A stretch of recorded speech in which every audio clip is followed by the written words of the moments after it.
ശിഹായിലെ സ്നേഹം നിറഞ്ഞവരെ, ഉയർപ്പുകാലം 3-ാം വെള്ളിയാഴ്ച കേൾക്കപ്പെടാൻ പോകുന്ന സുവിശേഷ ഭാഗം മത്തായിയുടെ സുവിശേഷം 24-ാം അധ്യായം 45 മുതൽ 51 വരെയുള്ള വിശുദ്ധ ഗ്രന്ഥ ഭാഗങ്ങളാണ്.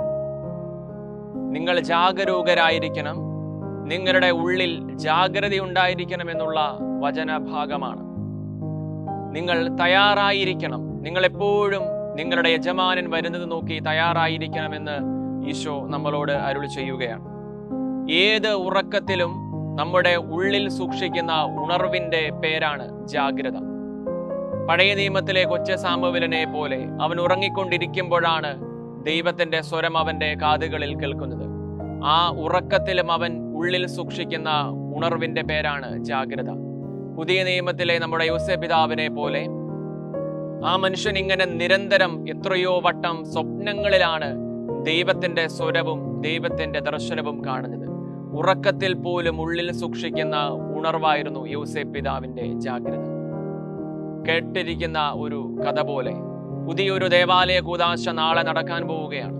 രാത്രി എല്ലാവരും ആ ദേവാലയത്തിൽ നിന്ന് പിരിഞ്ഞു പോയപ്പോൾ ഒരുപാട് നേരം വൈകി ദൈവവും കുറച്ച് ദൂതന്മാരും താടിയിറങ്ങി വന്ന് ആ ദേവാലയത്തിന്റെ ചുമരുകളിലും ഭിത്തികളിലും ഒക്കെ ഒരു വാക്കെഴുതിയിട്ട് അവരങ്ങ് സ്വർഗത്തിലേക്ക് കയറിപ്പോയി.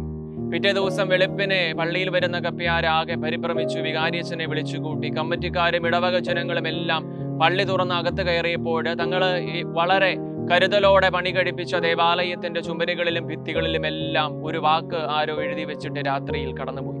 ആ വാക്ക് ഇപ്രകാരമായിരുന്നു. വികാരിയച്ഛൻ വായിക്കുകയാണ്: ജാഗ്രത. പെയിന്റ് അടിച്ച് വീണ്ടും പുതുതാക്കി പണി കഴിപ്പിക്കാനുള്ള സമയമില്ലാത്തത് കൊണ്ട് കൂദാശ നടക്കുകയാണ്. ഒരുപാട് നാളത്തെ അധ്വാനത്തിന് ശേഷം മടുത്തിരിക്കുന്നത് കൊണ്ട് പെയിന്റ് അടി പിന്നീടാകാമെന്ന് കരുതി ഇടവകജനം അതിങ്ങനെ വീണ്ടും വീണ്ടും മുന്നോട്ട് കൊണ്ടുപോവുകയാണ്. അങ്ങനെ പതുക്കെ പതുക്കെ ആ വാക്ക് അവരുടെ ഉള്ളിൽ അങ്ങനെ തറയ്ക്കുകയാണ്.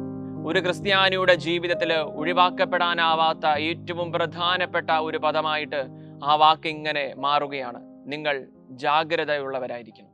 വിശുദ്ധ നമ്മെ സമൃദ്ധമായിട്ട് അനുഗ്രഹിക്കട്ടെ.